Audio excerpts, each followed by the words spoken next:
Hello, my dear kids. Good morning. It is your principal, sir, and I hope that you are doing tremendous job at home. Actually, winter vacation is running on, so I hope that you are fully dedicated and honest about your study. तो बहुत अच्छे से आप लोग घर पे रहिए, अपने आप को सेफ रखिए, बट जो आपका मोमेंटम है पढ़ाई का उसको ब्रेक मत होने देना।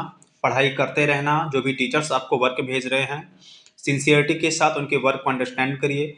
जो वीडियोस आपके पास पहुंच रहे हैं उनको वॉच करिए। If you have any kind of issue, any kind of query, you can just call that subject teacher और you can call to me. I will try my best to sort it out, okay?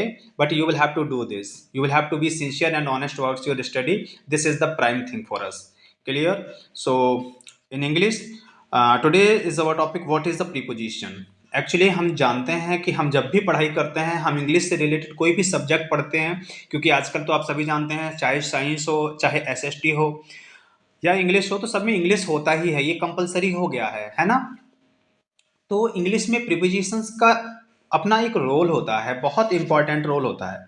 तो prepositions वैसे तो बहुत सारे होते हैं, लेकिन आज हम डिस्कस करेंगे प्रीपोजिशंस ऑफ प्लेस, मतलब प्लेस के अनुसार, जगह के अनुसार हम कौन सा प्रीपोजिशंस लगाएंगे, ठीक है।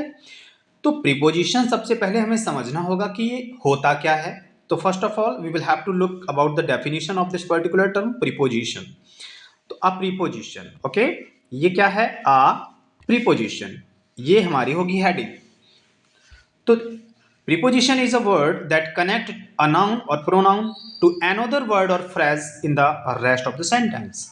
It means that कि preposition वो एक शब्द होता है जो नाउन या प्रोनाउन को या किसी another word और phrase को, phrase क्या होता है पहले तो ये समझ लो बेटा, जब भी कोई एक वर्ड होता है तो वो होता है वर्ड, लेकिन दो तीन वर्ड हो जाएं, है ना, तो ये वर्ड्स हो जाएंगे, तो ये ग्रुप ऑफ वर्ड्स हो जाएंगे।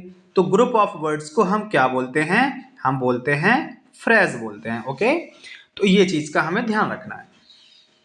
तो प्रीपोजिशन का मतलब एक ऐसा वर्ड जो नाउन प्रोनाउन या फिर किसी दूसरे वर्ड और फ्रेज को बाकी सेंटेंस से कनेक्ट करता है, मतलब रेस्ट ऑफ द सेंटेंस से कनेक्ट करता है।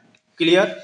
तो जैसे सपोज कोई एक सेंटेंस यहां पर लिखा हुआ है, ओके, अब उसमें कुछ नाउन और प्रोनाउन यहां पे लगे होते हैं, तो इनके बीच में कहीं कहीं पर हमको in, at, on, upon, about, between, among, besides, ऐसे कुछ वर्ड्स देखने को मिलते हैं जो कहीं ना कहीं कनेक्टिविटी को फील कराते हैं, है ना।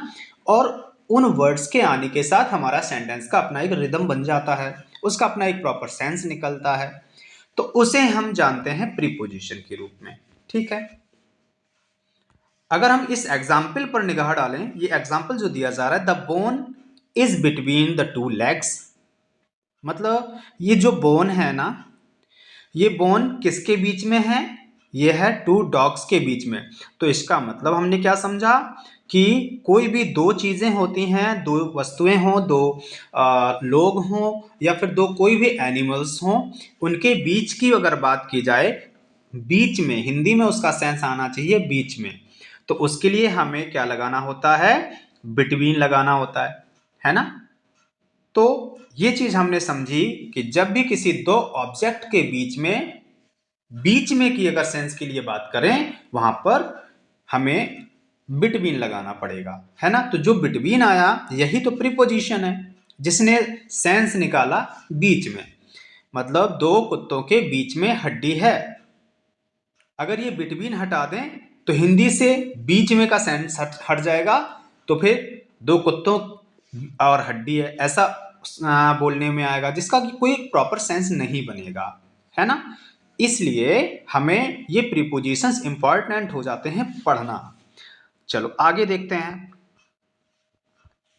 आज हम केवल कवर करेंगे प्रीपोजिशंस, वो भी कौन से प्रीपोजिशंस?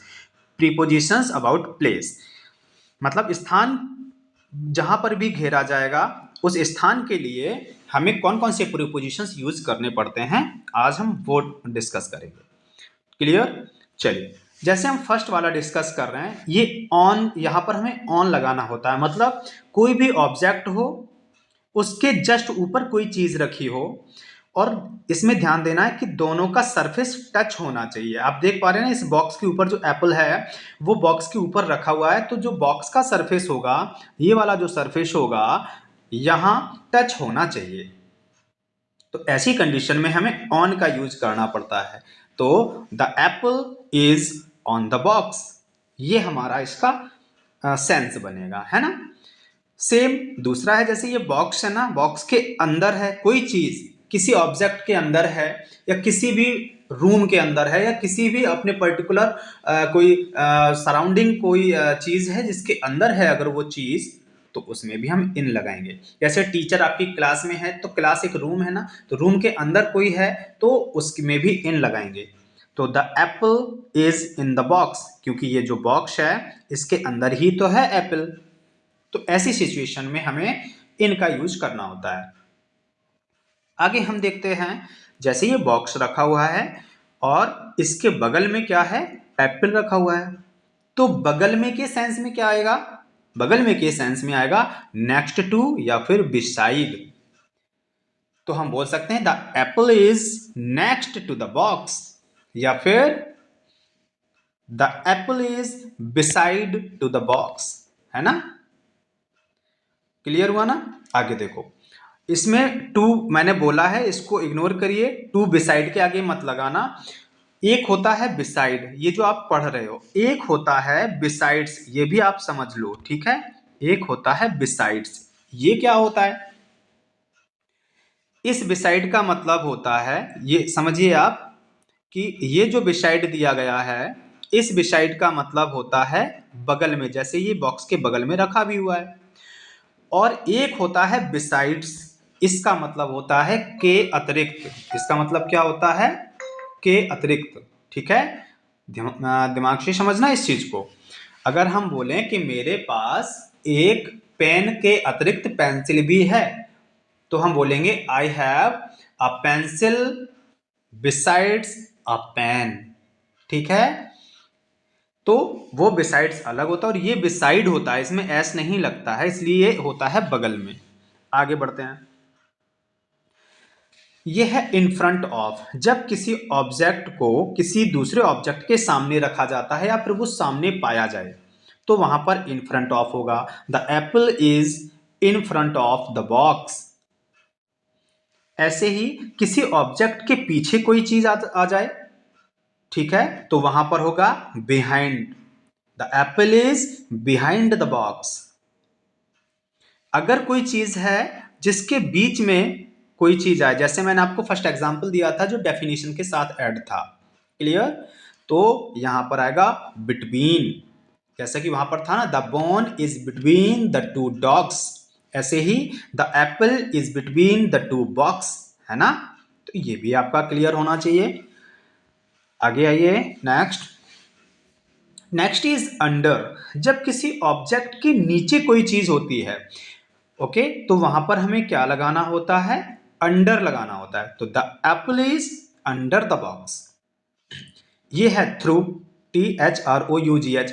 थ्रू मतलब होता है के द्वारा, मतलब किसी चीज से होकर के निकलना, ठीक है। तो आप देख पा रहे हो ना, ये जो बॉक्स है, इस बॉक्स के अंदर ये एप्पल क्रॉस हो रहा है, रखा हुआ नहीं है, ठीक है।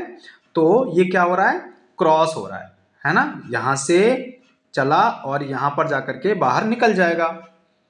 तो the apple is going through the box या पासिंग थ्रू द बॉक्स। यह है अराउंड, इसका मतलब किसी भी ऑब्जेक्ट के आसपास कोई चीज रखी होती है उसको हम अराउंड बोलते हैं। तो द एप्पल्स या apples are around the box, ऐसे हमने इसको समझा है। क्लियर हुआ ना। तो ये प्रीपोजिशंस थे। प्रीपोजिशंस और भी बहुत सारे होते हैं, लेकिन प्रीपोजिशन अभी हमने आपको जो बताए हैं वो है प्रीपोजिशंस ऑफ प्लेस, मतलब जगह के स्थान पर आपको कौन कौन से प्रीपोजिशंस कब कब किस किस कंडीशन में लगानी चाहिए, वो आपको एग्जाम्पल्स के थ्रू प्लस पिक्चर्स के थ्रू बताया गया है। आप इस वीडियो को जरूर देखें और अच्छे से अंडरस्टैंड करें, और कम से कम 2, 3 और 5 सेंटेंस खुद से क्रिएट करने की कोशिश करें। सेम एग्जाम्पल नहीं होना चाहिए, कोई अदर एग्जाम्पल्स आप लेकर के और उनकी प्रैक्टिस करना स्टार्ट रखें। Okay, Thank you so much.